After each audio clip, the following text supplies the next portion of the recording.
Hey, this is Perry from Jane's Addiction with my man, Eric Avery. and it's been a pleasure to be hanging out with and speaking to the Vinyl Guide. This episode is brought to you by Groove Washer, the best record cleaners and protective sleeves for your vinyl collection. Ask for the Groove Washer from your local shop or go to groovewasher.com. Discount code VinylGuide10.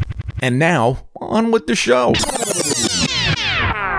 Well, hey there, everyone. It's Nate. Welcome to episode 387 of The Vinyl Guide, the podcast for record collectors and music nerds. And today, we've got some incredible guests on the show. Two of the founders of Jane's Addiction, Perry Farrell and Eric Avery, who are here to share lots of information and updates from the Jane's Addiction Music Workshop in Southern California. You'll hear updates on the latest recordings and the new material from the band, the music and influences of Jane's Addiction, the early albums, the censorship of Nothing Shocking and Ritual de Lo Habitual album covers. We talk about what else is in the Jane's Addiction vaults and much more. Plus, we discuss the upcoming tour of Australia. The World is a Vampire tour featuring Jane's Addiction, Smashing Pumpkins, Amyl and the Sniffers, Red Hook, and Battlesnake playing up and down the east coast of Australia. oneworldentertainment.com.au for dates and tickets. And make sure you get to the show early to see the opening bands. They are absolutely stellar, and we hope to see you soon.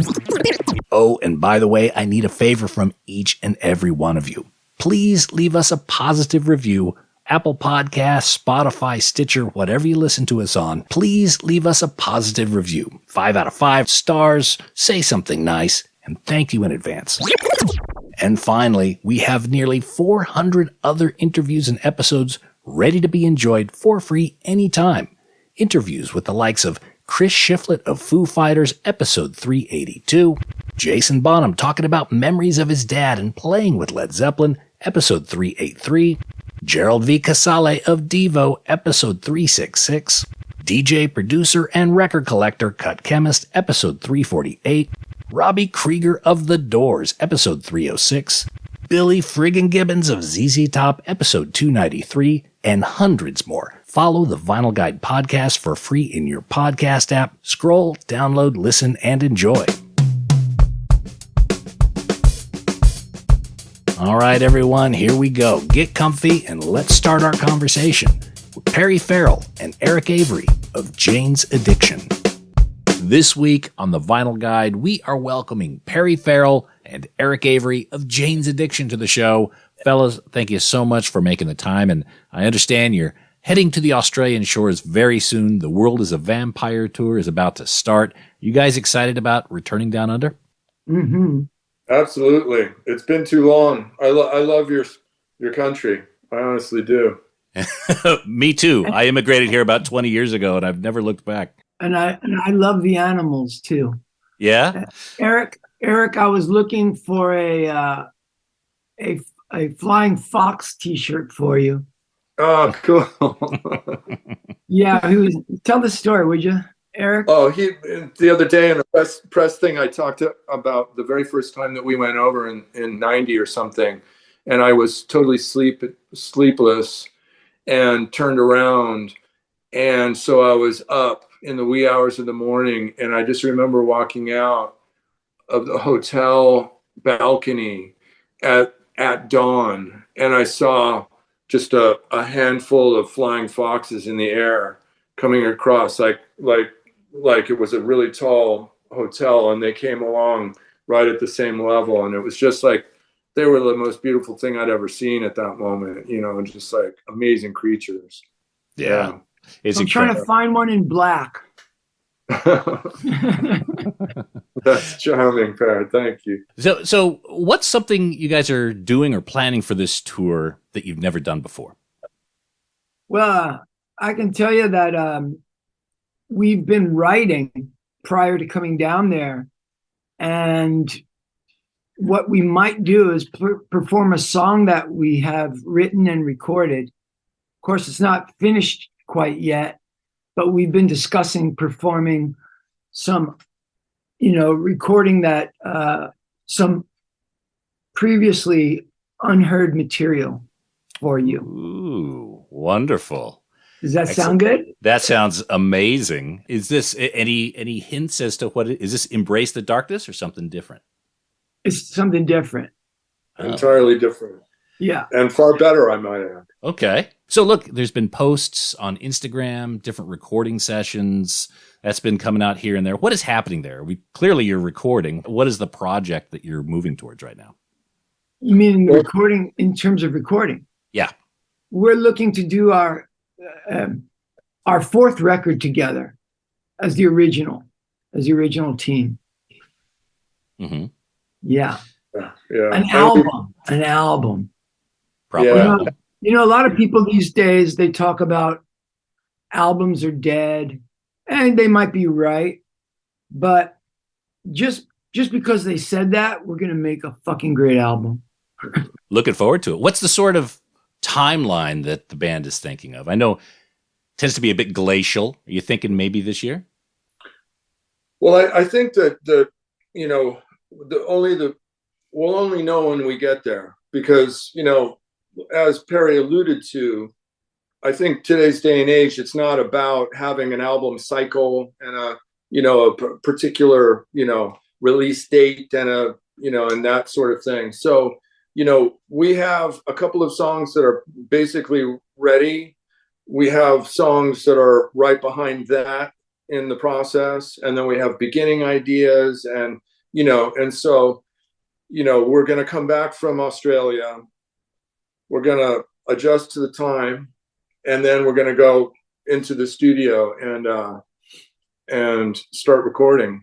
And so, as for when things will drop, we'll see as we go forward, whatever the circumstances. Yeah, there's no label, so Yeah. it's not like what Eric was saying. He was alluding to is it's not like a typical record cycle, and 6 months you start doing you're setting up the tour, and then 2 months you drop your first single before the tour starts. None of that. We just want to put out another body of music, because the beautiful thing about albums, when you listen to a great album, it's such an incredible experience. I mean, I can see you've got stacks of records behind you, and so what it's like when you pull one of those records out. It's going to set up your day or your night or your afternoon, whatever that is. I like to play music when I cook, when I come down here, when I eat breakfast. I do that. You know what I mean? Like, there's always an album that goes with my meals, and that it takes a while to get into that sound and go on that journey. It's not like a quick pop track that you're just going to throw in a pile of plastic and it's going to turn into a mound of garbage. This is something that's going to be on your shelf, and you're going to pull it out at your party that you're planning this weekend. Look, I recognize the album will be done when it's done. Couple of months. Give us a couple of months. As Eric points out, we've got enough material to work on. Now we've just got to put it in the oven, so to speak. Yeah, I would also say that it's it would be fair to say that I think that we could probably release something at the end of this year, say, something like that. Yeah. But whether that's a whole record or it's a song or two setting up the next year, or whatever. We'll see when we get there. But it's sooner rather than later, I should say. Excellent. All right. So you spent a lot of time in Australia, been here many times over the years. When you think of Australian music, what sort of bands come to mind? What I think of right off the top, I mean, I want to go AC/DC, but I can't help myself to go to Nick Cave. Yeah, I was going to say. Birthday party. Yeah, totally. Were those bands and records that you had in your youth ones that inspired you? Oh, absolutely. Yeah. Mm-hmm. They were in the pantheon of, yeah. of what we were shooting for. Yeah, totally. And still are in many ways. Yeah. Yeah, I could see birthday party for you, Eric.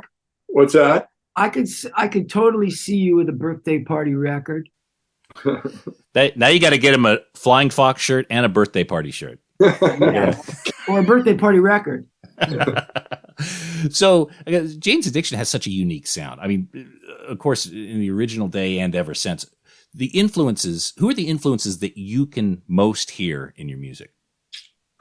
Well, it's funny because, the two bands that Perry and I really connected with initially are Joy Division and Velvet Underground. And I think that you can hear the spirit of them in our music rather than an imitation of those bands in our music. Like we overtly said, let's take the spirit of those bands and make a new band.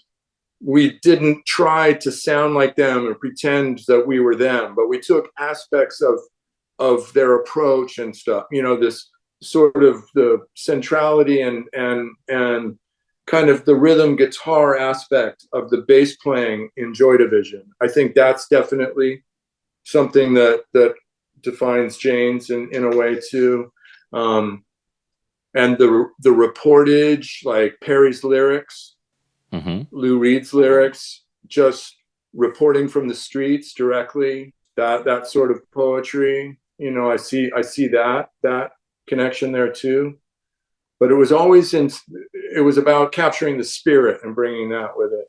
So that's quite interesting because, there's that saying, Velvet Underground, their record inspired, 10,000 people to go create a band. And in many ways, Jane's Addiction is the same way, ground zero for much of the music that we've heard in the last several decades. How does the band reckon with the legacy at this point? I mean, are you guys romantic about looking back at it? Are you, not worried about the past, just charging forward? Where are you at this point with the legacy of the band?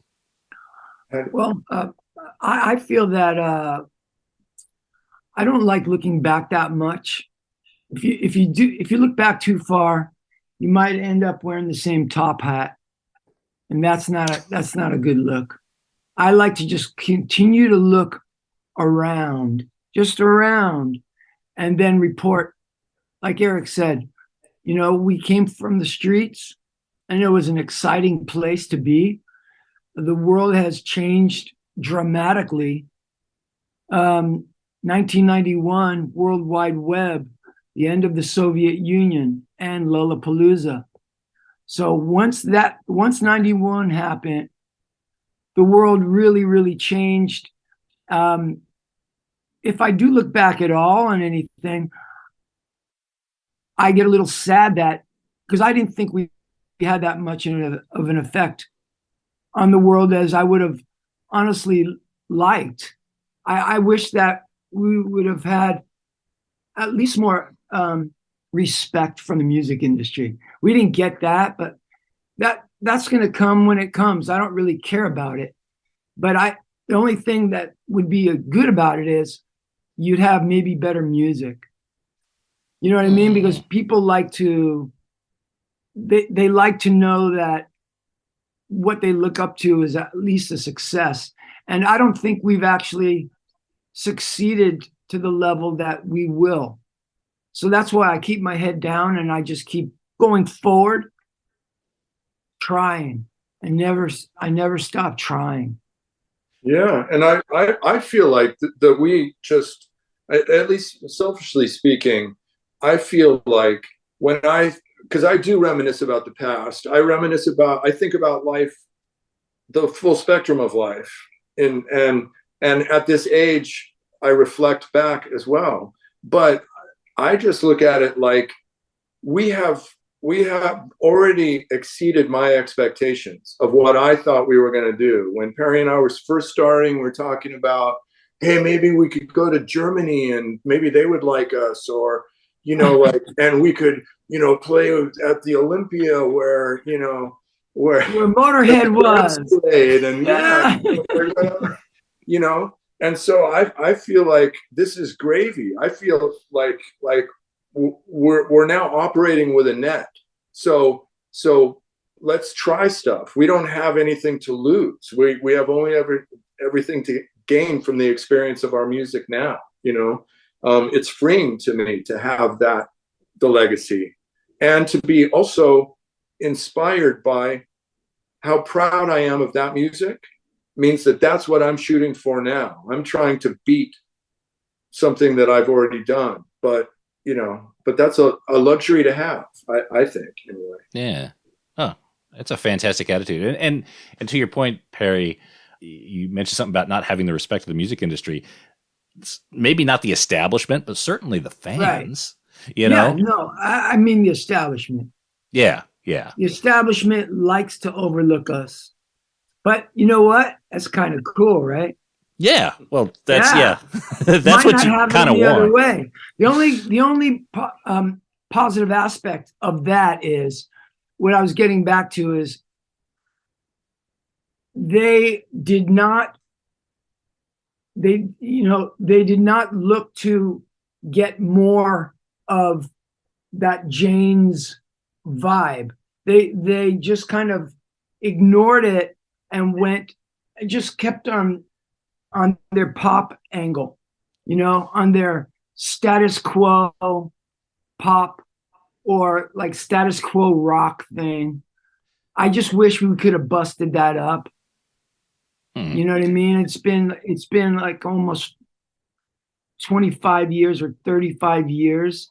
And in that 35 years, I wish that we would have had a better effect on the sound of music. But now my son, he's coming up, and his band, they respect us. So it's coming. I just have to, I just got to wait a little while longer. That's all. I always saw it as they couldn't copy it. It was I was going to say a similar thing, because I was going to say one other read from what Perry was saying is also that we were idiosyncratic. We sounded like ourselves and like nobody else. And so in a sense, we're now here together again to create more of that now, because a lot of other people didn't do that because we were kind of an idiosyncratic band. Like, not a lot of bands sounded like us because they didn't, Yeah. So it's a formula that they couldn't duplicate. Exactly. Now, when the four of you are back in the studio now, that je ne sais quoi is back. Yeah. I mean, how do you kind of define that? Like, how do you recognize that for Jane's Addiction? Yeah. It's back bigger, badder than ever. Because, back in those days, believe it or not, like, it was very difficult to make art because we didn't know what we were doing, and we surely didn't know how to relate to each other as men that were becoming famous. The fame thing, it just kicked our ass. But now we're at the age where we can accept the success, accept each other. And we've become, I think, each and every one of us has become really intelligent and remarkable and kind. So I'm really just so happy that we're still together, and we're going to go another few rounds. Yeah. And like you asked in the question, like, how do we recognize it? And one of the things that came to mind for me is the fact that I recognize it by the fact that by the relative ease with which the parts just come together, and there's very little difficulty. It's just natural. And like one of the bass lines, one of the new bass lines is a bass line that has been with me sort of hanging about and not ever finding a home. And then I brought it to the boys, and it just like went bing, song, and that's how I recognize that particular energy that we're able to sort of conjure together and work. They're puzzle pieces that uniquely fit together with just the four of you. Yeah. Again, really looking forward to seeing you guys down here in Australia.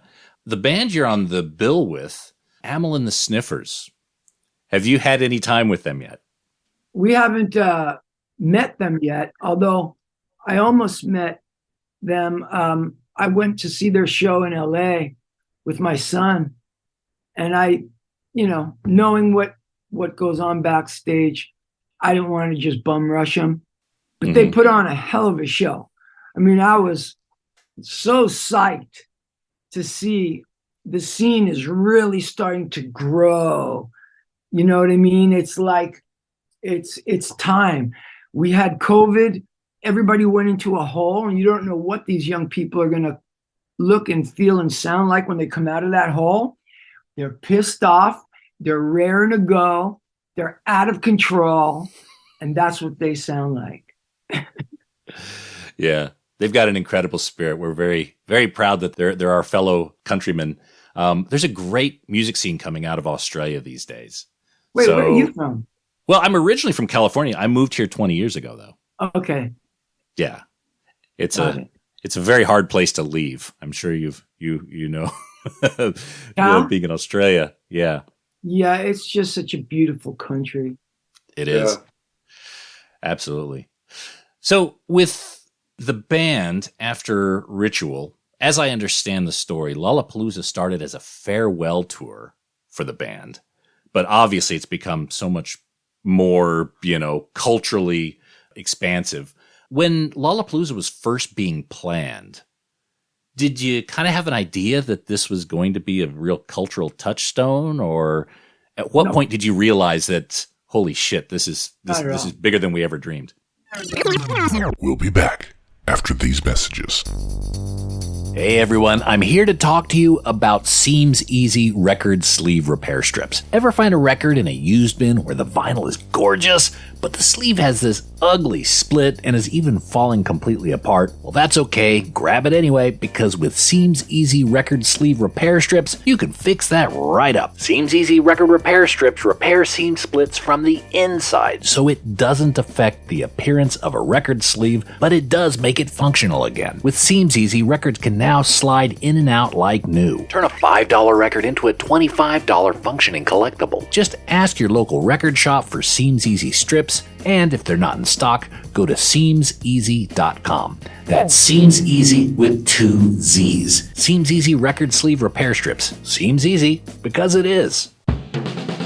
Oh, and hey, record nerds, don't forget to clean your records with the very best and safest record cleaner, the Groove Washer. Make your records look and sound their very best and store them with confidence using the new Groove Washer Groove Guard record sleeves. You gotta try this out. It makes a huge difference to the quality of your vinyl experience. Ask for the Groove Washer by name at your local record store and accept no substitutes. Or head over to groovewasher.com and use discount code VINYLGUIDE10. All hail the Groove Washer. That's groovewasher.com, discount code VINYLGUIDE10. Now we return to the program, already in progress. No limits. When Lollapalooza was first being planned, did you kind of have an idea that this was going to be a real cultural touchstone, or at what point did you realize that, holy shit, this is bigger than we ever dreamed? Maybe 10 years ago. Oh, okay. Yeah, no, you don't make believe that you or I. You don't know. Like I say, I tell you, I don't want to say I fly by the seat of my pants, but just about. With Jane's Addiction, the debut LP was on Triple X Records. That label, a small label out of Los Angeles at the time, was that album on its way? Was it being developed before or after the Warner's deal? I think it was before, right? Or it was sort of during, right? We decided to put the record out ourselves. Is that right, Per? Yeah. So we were being courted by every major label, And of course, at the time we were thinking, wow, man, Warner's has got talking heads, Sire had an incredible roster. But Warner's wanted us to be on Warner's proper. Mm-hmm. And we were a little gun shy about that. We were being managed by these kind of, green managers that were kind of hanging around the punk scene. They knew of us, and we did not want to be handled or managed like a big rock band. You know what I mean? Because we were looking at sub labels, indie labels like Slash Records. Back in those days, mm-hmm. we would have been real happy to be on Slash because X was on it. So when Warner's came forward and said that we want to sign you, and there were others that would have been very interesting. Even Motown came to our show. Oh. I actually thought that would be really strange to be on Motown. I considered it, but Motown that was out on the West Coast. We figured that Warner's would be the right one. But I remember us knowing that MCA wasn't going to be it, but they were going to take us out to dinner, so we needed a free meal. So exactly, we met with them. yeah, exactly. So we would take the free meals and listen to what they had to say, but we really knew it wasn't even about the money; it was about the people at Warner's. Mo Austin, Lenny Waronker, they were just.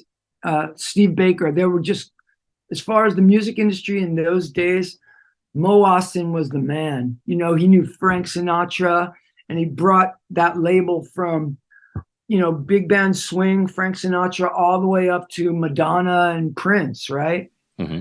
So, and as I say, they introduced us to this man, Gary Kurfürst. He managed Talking Heads, the Ramones, Deborah Harry, Bob Marley. So we were in. But the deal was, before we do our record, we wanted to keep a proper recording of what we were like. And so we said, we'll do this, but first we want to do a live recording at a small club, and then we'll do the major thing. So that's how it went down. So what was the impetus for that? Like the thinking behind it of you wanted a document of kind of where the band was before the... Okay. Yeah, that energy, man, they could potentially squash all that goodness out of it, right? Mm-hmm. So we wouldn't let that happen. So that was the deal. We first do this live recording, and then we'll do it your way. Oh. Now, the covers for Nothing Shocking and Ritual, I mean, going into it, creating those, you must have known they were going to be controversial. Was it a surprise having to make alternative covers for those records? Honestly, yes, it was. I thought it would be controversial, but I had no idea that Walmart was going to start raising up their head and telling us what to do. I honestly thought, no, you guys will protect us, right? But at that time, Walmart, they had just formed Walmart, and Walmart was buying records like nobody's business. They were out buying record stores. So, the major label would have to their pressure. Yeah, they kind of crept out of nowhere, that influence around that time. Yeah, and then Tipper Gore came up right after that. Tipper Gore, the wife PMRC of Al Gore, and what is she doing, telling us about our poetry and everything else? But that just happened. That was who was the president? Oh, it was Clinton. But before that, Nothing Shocking, we had Reagan. So it was the Reagan era that we really came up in. Wow. Yeah. And that also speaks to that thing that you came up with those images born from just a pure creative impulse. You weren't strategizing that you were gonna, get this demographic or this marketing thing or this.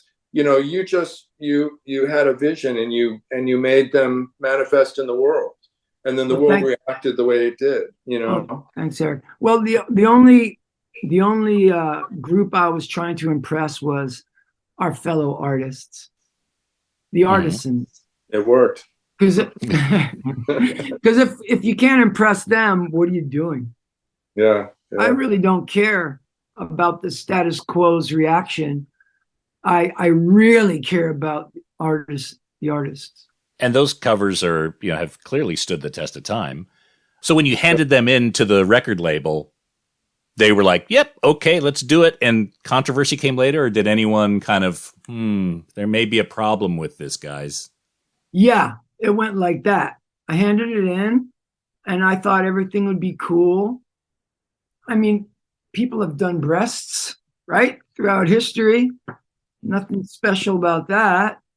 Of course, the vision, what came out of a dream when I actually saw those women on a swing, and their hairs were on fire, and they were connected. So that was just a dream. Then when they wanted to censor it, I didn't know what to do. So I just kind of got angry and then put up the Second Amendment, right? Or was it the First Amendment? First Amendment. So Per, when did because part of the brilliance of it too was the twins on the rocking chair going this way.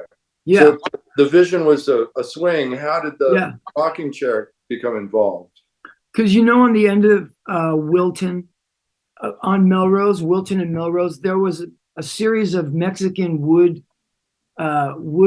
woodworking shops that we would pass all the time on the way home, and I would put So I wanted to build something for them to sit on, and there was that store that Mexican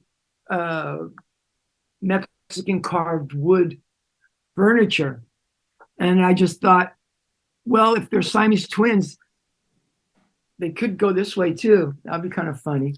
But you know what? It looks cool, but actually when you sit on it, it's not a nice feeling. It's a bummer. Yeah, it's a bummer because you feel like somebody's trying to catapult you out. It's not like a swing, but I could have made a swing, but it would have been a lot harder.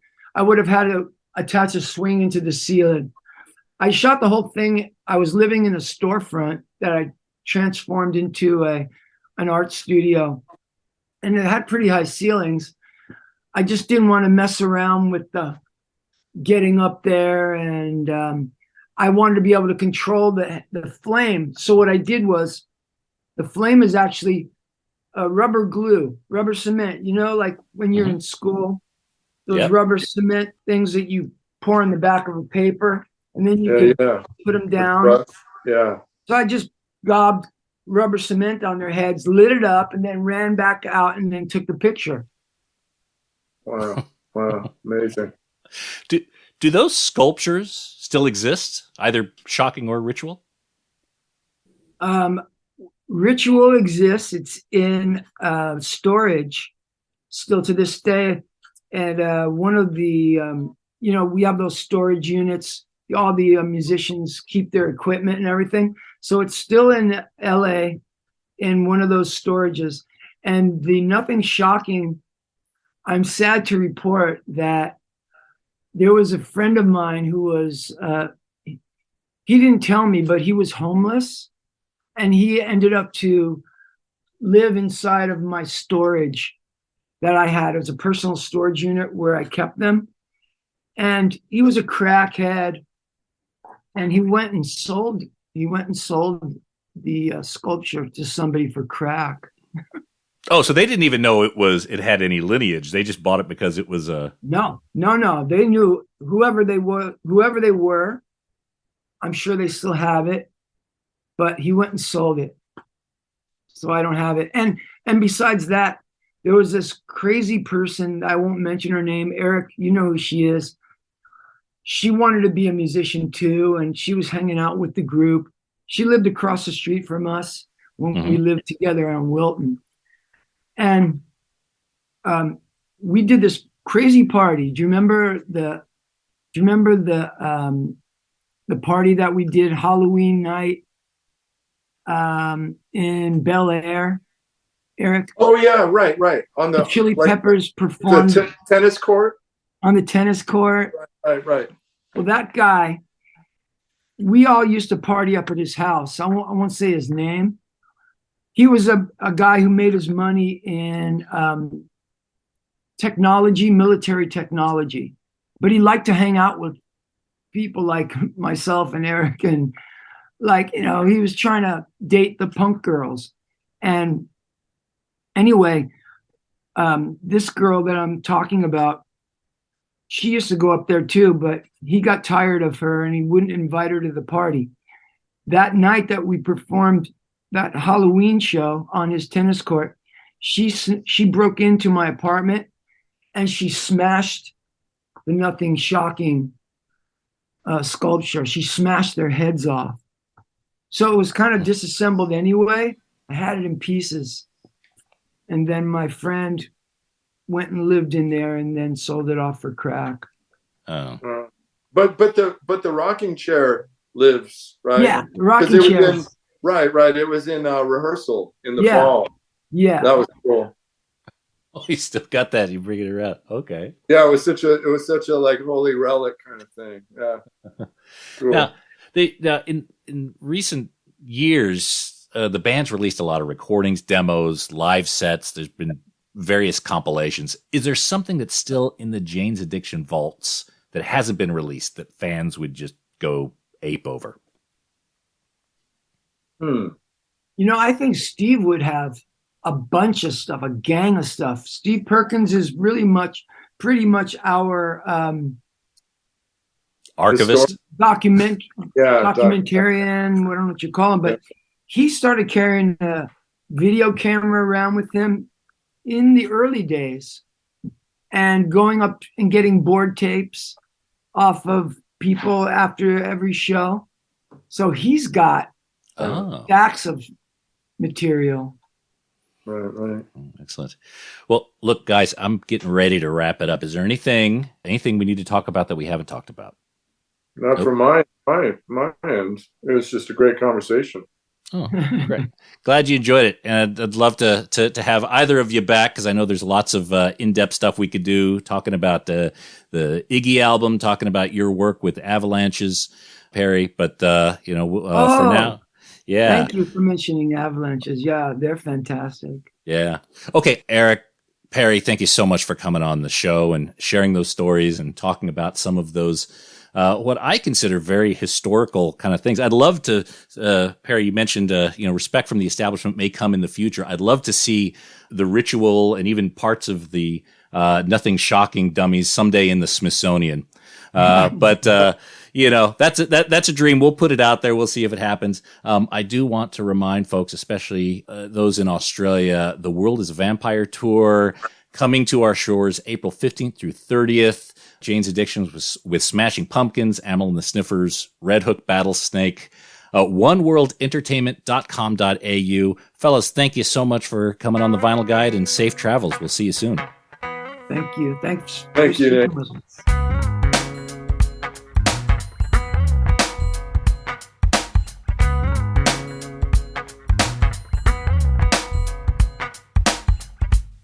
That was fun. I'm so glad those guys could make the time for us to ask our dopey questions.